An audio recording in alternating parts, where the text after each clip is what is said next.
MWAA. Sorry I couldn't be there today, but you're in for a treat. We have Sebastian, who might secretly be an AI herself.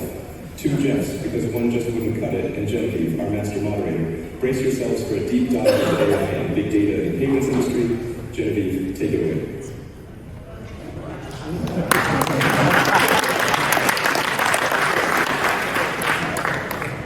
It's a great example of AI. Then Elon Musk is making an appearance at the Midwest show.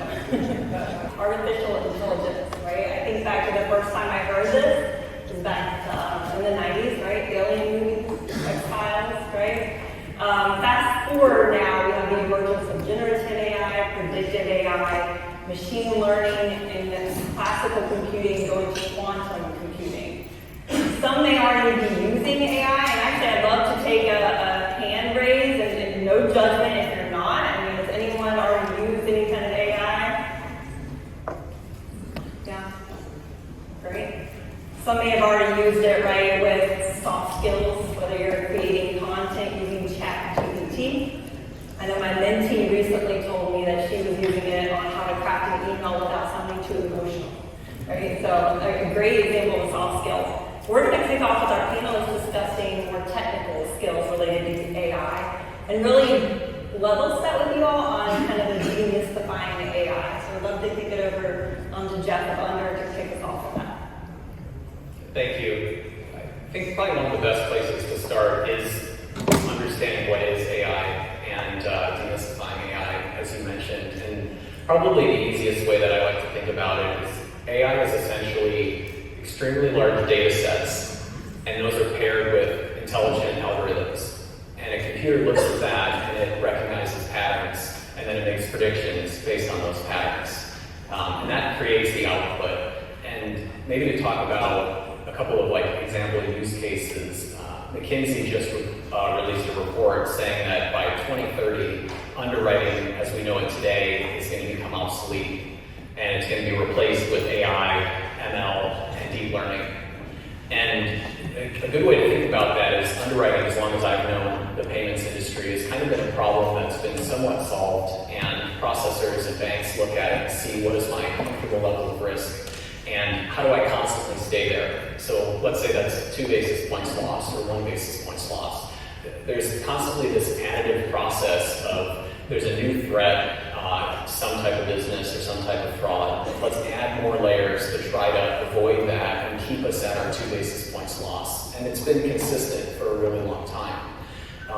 With AI, the value is you can start to look at this data, right? We have processing information from hundreds of thousands of merchants. You can look at those that have been approved, those that lost money, those that ended up going bankrupt, and you can start to use these data sets to come up with better predictive analytics so that you can make better decisions. And actually, for the first time in 20-some years, start to reduce your basis point loss and get smarter every single time you're underwriting clients, instead of this legacy version of more data and people that have to connect the dots. Just open up to that.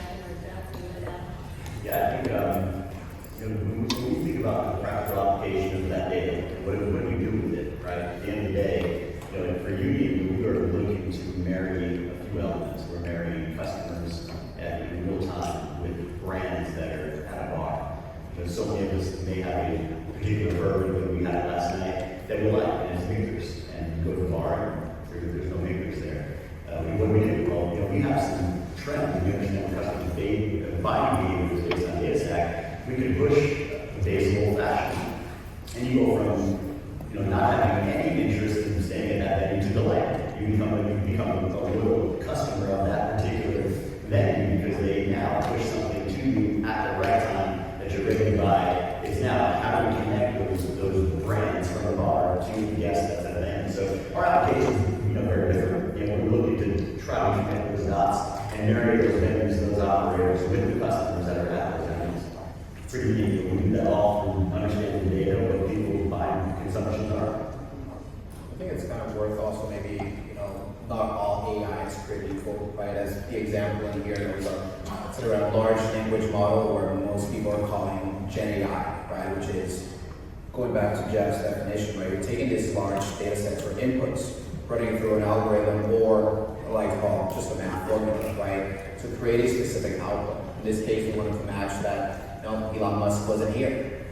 When it comes to maybe predictive analytics or more of a machine learning model, is data could be, support tickets, it could be transactional information, right? Which is different in nature from what we see in maybe large language models, which is just corpus of information related to sentence structure and how to speak, right? So those inputs become important when solving a specific problem. So it's always kind of important as you think about AI and its best applications to always start with the end in mind and thinking really, what problem am I looking to solve where I can leverage some of the information I have available in order to solve that issue. Yeah, that's a great way to put it. We've already seen so many use cases globally, not just in payments, right? But some, for example, right, KYC, AML, fraud, credit. Actually, the World Economic Forum used AI recently to explain maternity leave on a basic level so that lower economic mothers could better understand their maternity leave benefits and what rights that they had to their employers. I thought that was an interesting example as well of AI being used. Banks are really in experimentation mode, trying it on non-business critical areas. Morgan Stanley as for their wealth advisors, Goldman providing code, ING for customer service, and JP Morgan is experimenting with AI and security recommendations. So these companies are currently using AI, as you've already heard from Jeff, for onboarding merchants, Union for kind of growing merchants and really adding value to specific verticals within payments. And then Sebastian is going to tell us more about retaining merchants using AI. So feel free to elaborate on the practical application you all are using today. Absolutely. Starting with okay. I think it's worth, kind of going back to this demystifying AI, right? We're all here, if you're in banking or payments in some form or fashion, you have leveraged ML models for perhaps fraud and identifying fraudulent transactions. And this has been around for the past 10 years, right? So it's nothing new. As we sort of move forward, now we get into use cases like faster underwriting and onboarding, as in the case of Jeff, right? And now we're sort of entering this new frontier, right, where the use cases and applications are really infinite, right? We have tons of problems in the space and ways to optimize how we do business, whether it's from a customer service perspective, retention perspective, cross-sell, identifying opportunities perspective, right? These are all now new possibilities that we can automate and solve simply because we have the ability to leverage some of these, what we call fancy math formulas. Yeah, and circling back, I think on the onboarding side, what we really focus on is how do we help financial services customers get more of the right end users faster with less cost, right? And that's less cost in how they onboard those customers, and equally, as I talked about before, less cost in a factor of reduced exposure risk and fraud loss. And leveraging this technology gives companies a way to modernize, right? And I think, especially when I spoke at CAA, a big portion of that is how can you leverage AI within your business, particularly if you don't have engineers. Because I think sometimes there's this thought process that you have to develop with an AI in order to use AI, and that's not exactly true. And obviously the basis of this question, there's internal applications that have a front-end UI that's easy to use for anyone, whether you're in sales or onboarding or risk management or data or support, and you can leverage what's already been built to improve your business. I think even outside of what all of us do at the panel, there's other examples in this space as well. There's a company called Fee Navigator that most of you are familiar with. They do merchant statement analysis. They pull in large amounts of data, OCR, and look at the data to create predictive results on how you should price a merchant. Just a wealth of examples within the space. So, we look at it as modernization and trying to be able to target the needs of your customers and do your jobs more efficiently. And AI is one of the many tools you could use for that.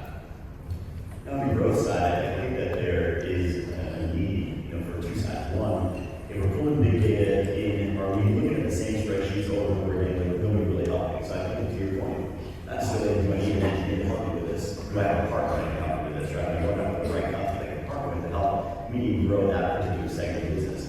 For the practical application, I'm using on-prem, if you go high level hospitality, we we see that in a very, we talk about, predictive analytics of, I know you're a drinker, how many days a day, turns somebody from not interested in staying there to staying there all night, right? So there's natural growth within the venues, which drives the revenue for the venues. We've got an example out in California, same four walls, right? Same four walls, nothing new, same tables, same staff. And we literally impacted a ticket by double. We doubled their average ticket. So we looked at the revenue side for the customer. And customers have been in business for 20 years. So there's also an adoption to it. Are the customers that are going to adopt to the technology what they fearful of it, right? So I think that's also something to think about. It's not going away. We know that. We've got to embrace it. Do we need to embrace it? We've got to build an entire back end of my business in order to embrace that. Or can I find partners that are already doing it and figure out what they're doing right and embrace that and grow and crawl, run before you take it all on yourself. Yeah, that's a great point, embracing technology, and so it's a great segue. You're reading the cards here. Today's tech will be obsolete in the future. I know I remember sitting in an office as head of product and Verifone coming in and telling me 3740 is future-proof. It will work with EMV, right? Anybody else there in that meeting? So with the, I did want to mention, I recently worked with a gentleman from IBM. He's on the White House Roundtable. It's been established, and Nacho was recently added. And so they're incorporating payments data specifically in this roundtable, and they've been tasked with coming up with community quantum-safe cryptographic standards to protect the data that's being transmitted. And this is being required by the NSA in 2030, and they've estimated that it's going to take about 7 to 10 years for large enterprises to identify and implement the security protocols. I was really impressed with that, really new information for me. But I think it's a great example to start thinking about where you should start and why now.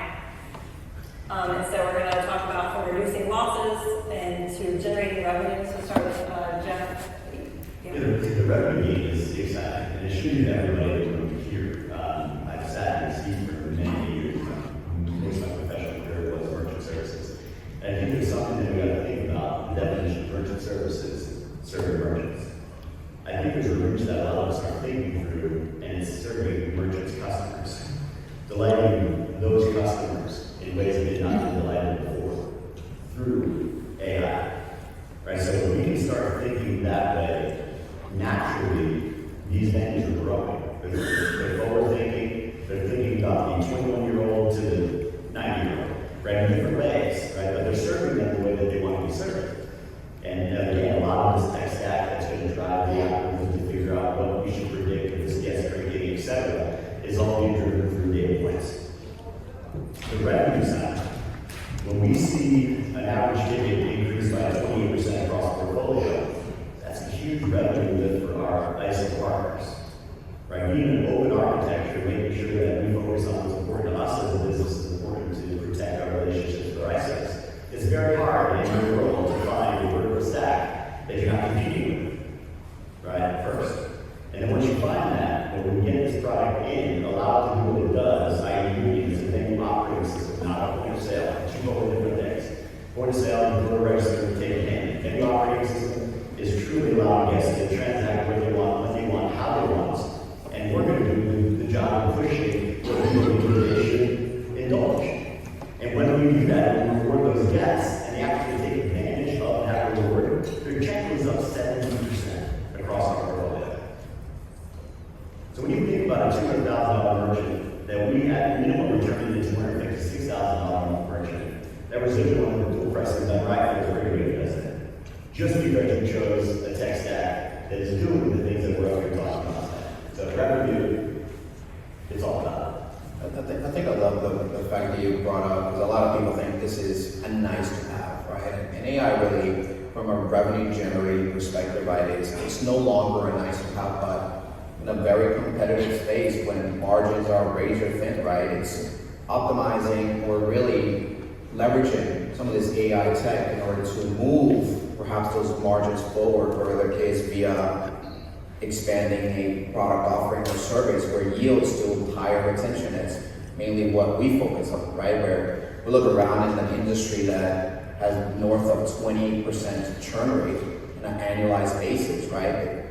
That means that we have to sell 30% more business in order to grow by 10%, right? So what if we solve some of the issues as it relates to accounts leaving us in order to reduce that churn rate from say 20% to 15%? Now we only have to grow by 20% to net that additional 5% in revenue, right? And in our case, we many times see these gains in a short amount of time. It's not like deploying a model requires us to have a fleet of engineers to leverage some of this tech. Kind of going back to Jeff's point, a lot of these tools that are available are created with the end user in mind, where it does not need to know a single day of statistics, machine learning, in order to leverage it, right? And I think that's where this tool becomes so powerful in the sense that anyone can leverage, whether it is to reduce customer attrition, maximize that retained revenue,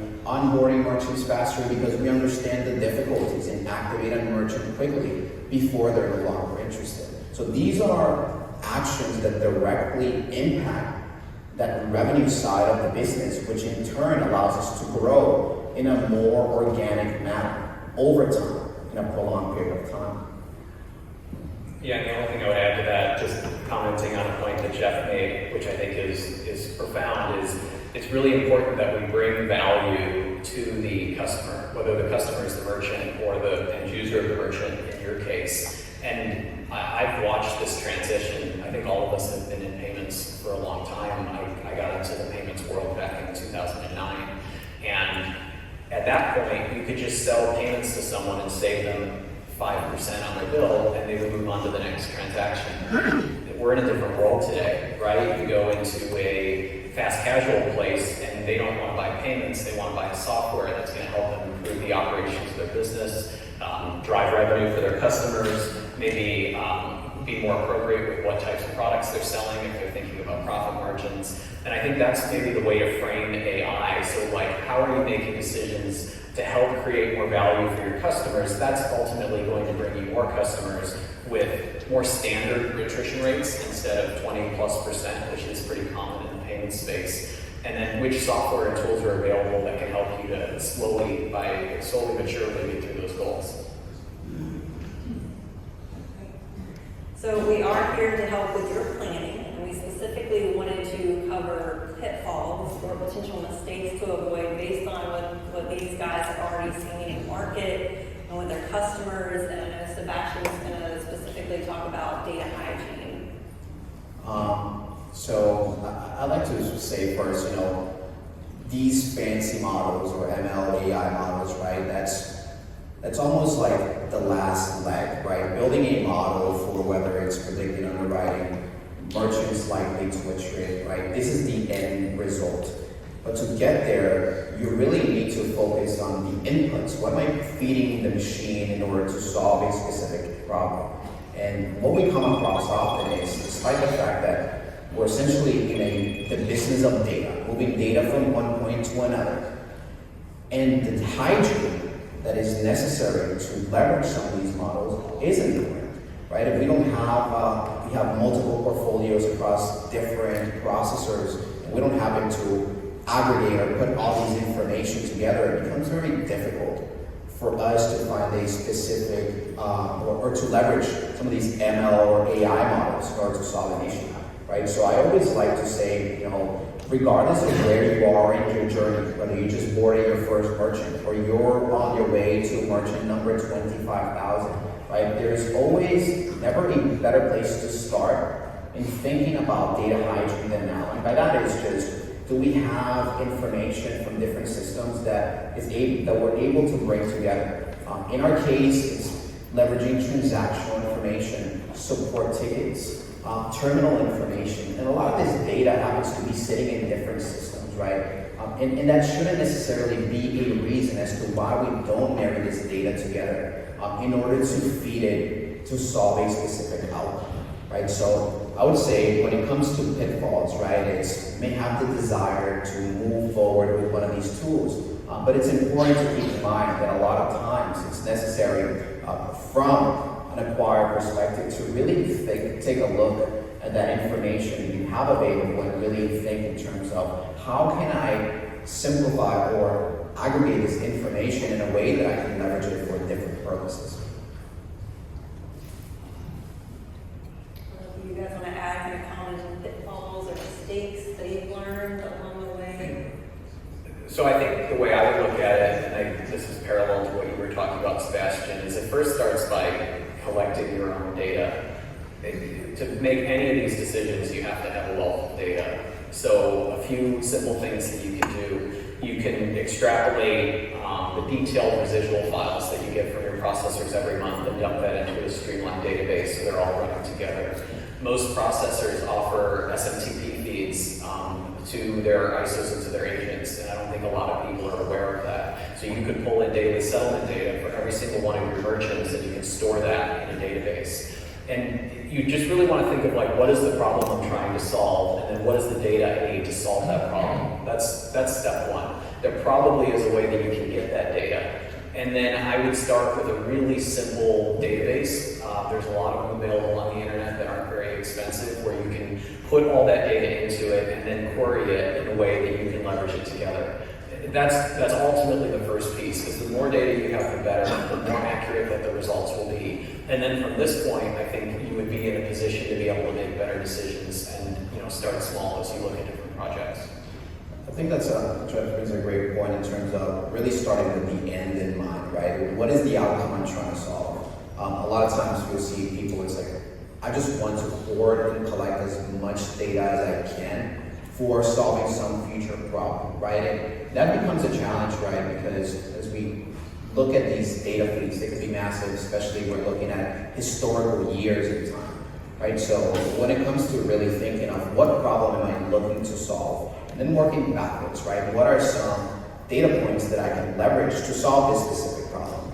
In our case, retention or churn. What are some drivers in there? Well, terminal end of life terminal, it's very important. Funding issues is a big problem. Customer service outages or long wait times could be a problem, right? So starting with these specific issues and then working your way backwards as to what data I need in order to answer these questions, I would say is one of the most important things that you can do today to leverage some of these tools. I think to add to that, which is great, because how things that we're going for the input on the front end and also backs. You guys might not know, but in point of sale world, the most popular button on the point of sale is what? BL. Anybody know what that stands for? Crowd participation. But like, anybody think about Busch Light? Ooh, what about Ricardo Ron? Right, if I'm a brand new server bartender, I have no idea what POS I'm working on, but I see something that looks like a BL, and it's a Busch Light, I hit it, well, guess what? That just messed up the output.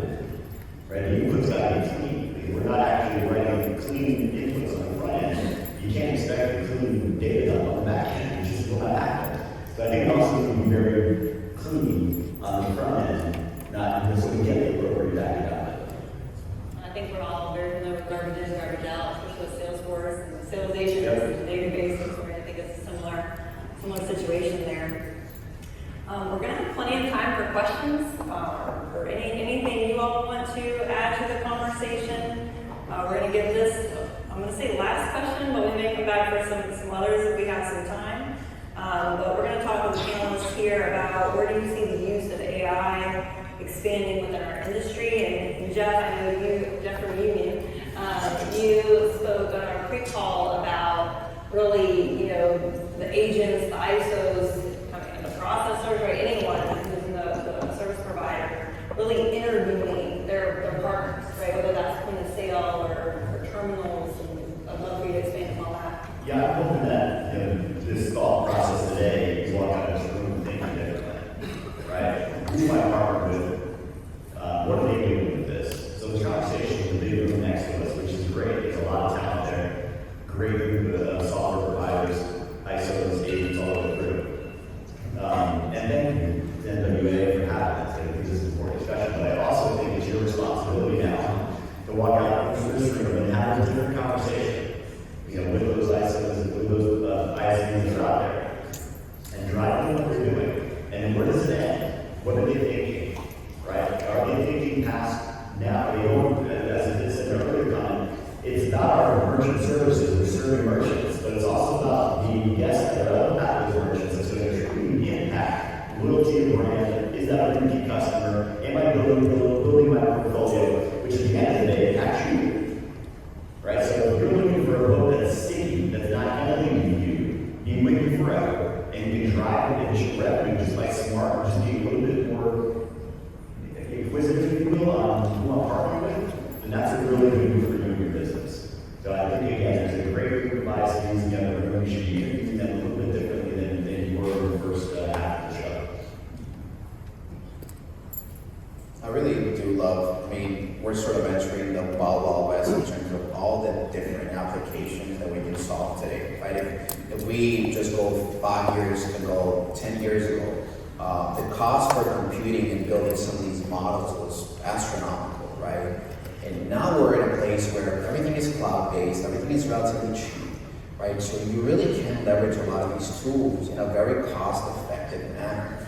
So where do we go from here, right? It's what are some issues that we're having as acquirers altogether, right? It's identifying the right cross-sell opportunities within our merchant base to really expand those margins across our base to ensure that each merchant that we serve not only has top-notch customer service because we're proactively engaging with them when we identify an issue, all the way to positioning the right product or service in front of them. I mean, imagine you know with a 90% certainty that one of your accounts is going to leave, and they're an interchange plus. They're only making 30 basis points in this account, but they're doing $250,000 in sales volume. They've been having an old terminal since you first onboarded them 3 years ago. Imagine approaching that conversation from, hey, merchant, I'm just giving you a call to check on me. I see that you have an old terminal. We'd love to replace it for a brand new one, free of charge. You also happen to be an MCC code that really benefits from cash discount. Have you heard about a cash discount program before? Love to tell you more, right? So you're taking a merchant that essentially was on his way out the door, engage them by being really personalized in terms of the information you're conveying them, then adding additional products and services that will benefit that business, which in turn expand your margins, right? Take that all the way to even the back office from a finance perspective, having your CFO really be able to ask your own data questions about what are my top agents? Who sold the most last month? Who was really killing it? And all of a sudden slowed down because maybe experienced fast growth and requires more support from our end. So when it comes to applications into the future of payments in AI, I really do think that we're just scratching the surface at this point. And when it comes to solving problems and optimizing for potential avenues, we're just getting started. Yeah, the only other thing that we didn't really talk at all about today, if we think of future applications, would be learned language models. And I think it's just because it's a different flavor of what we personally do within our businesses, but it's all revolving around the same concept of bringing more value to your customers, making this easier, making it a better experience. And when I think about learned language models, we feel that this is going to become the new front end to software. Right, so one of the difficulties with implementing any new software is it's hard to use. Right, I'm sure most of us have used like Adobe Photoshop before. And if you're not an expert, it's quite overwhelming. You probably figured out how to copy and paste something, but to dig in is a lot of effort. And if they had a better front end or a different way of using a front end, you can create a better experience. So a simple example I would say would be like your banking app, right? So you log into Chase Bank or Wells Fargo, and in this place you want to make a transaction. Maybe you're going to send a wire. You go into the app, you go to the menu, you find out where transactions are, you find out where wires are, you go through the process, you add the amount, you submit it. In a new version of this, you could instead have a dashboard which just has a text box. You can log in and type in, I'd like to send a wire to John, and you're done, right? The app figured out for you how to find what menu and what service and what buttons to click and what values to add, and you're just creating a simpler way of doing it. So that is really on the precipice right now, and I think we're seeing this more with ChatGPT and starting to layer that into, more of like context and typing-based things. But that is also the next kind of generation of how front-end software is going to make life easier. And it even doesn't have to be, software person, right? When we think about, let's say merchant statement, right? We're sending a piece of paper to our merchants and charging them at least $10 a month for these statements. What if that could be an opportunity to highly personalize that digestion of that statement through a video that goes directly to the merchant and is referring them by their first name and say, hey, first of all, congratulations on a gangbuster years. You doubled your sales volume from the last time this year. You might have noticed that your effective rate slightly went up. That's due to having more Amex cards in this particular batch of transactions and a lot of non-MWAA transactions. In order for you to lower that effective rate in the future, maybe think about doing X, Y, and Z. Stop batching out once a week and batch off every single day. These are ways to optimize your interchange costs, which in turn will lower your effective rate. In a highly personalized manner, the way that the merchant now perceives this statement no longer becomes, oh God, where are all these fees coming from? But instead, it's a way for the acquirer to now educate that end merchant in a way, in a channel that they feel they're being spoken to directly in a personalized way. Yeah, the question was, what do you say to a company who's concerned about bringing in AI, the fear of replacing employees? And I think there's two perspectives to this. At any company that I've ever been a part of, there's always a focus on creating value from employees, from HR costs. So if you're bringing in technology that can cover mundane work, you might actually be benefiting some of the staff who's constantly reminding you that they're filling a role that you would rather have some other solution for. But at the same time, I think that's actually one of the benefits of AI is you should be saving money, whether that's on HR costs or on a variety of other things within your business, and you should be able to leverage it to create more value at a more economical price. And I think then the transition of that is you get people that are moving into roles that are more valuable, and you're taking a lot of these other tasks off their plate. Just to close, there truly isn't a hotter topic than AI. I'm going to say it's hotter than surcharge, because I've been talking about surcharge since the Durbin Amendment in 2010. So let's move on from that. But when you truly talk about a value prop beyond price, AI can bring you that value proposition to win that deal, to keep that deal, to grow that deal. Becoming a true innovator in the space, and then future-proofing your customers, right? It's AI-driven products, solutions, and effective use of big data that will produce the winners. So thank you again for your time. Hope you have a great rest of the show.